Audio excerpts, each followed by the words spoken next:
So చెప్పినా కదా 100 నుంచి 120 నిమిషానికి స్పీడు, 30 సార్లు వచ్చాక గాలి ఇవ్వాలి. అండ్ చిన్నపిల్లలకి ఒక చేయి వాడతాము, పెద్ద పిల్లలకి 2 చేతులు. లోతు 1/3 వంతు నుంచి సగము. ఓకే చూడండి.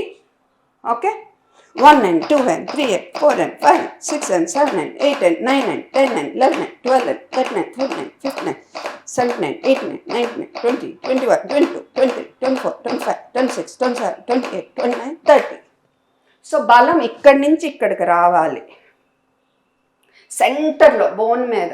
చంటి పిల్లలకి అనుకోండి, ఓకే 2 ఏళ్లతో నిప్పుల్స్ కింద సెంటర్లో 3 and 4, 6 and 7, 8 and 9 and 10, 11, 14 and 15 and 16 and 17 and 18, 20, 21, 22, 23, 24, 25, 26, 27, 28, 29, 30.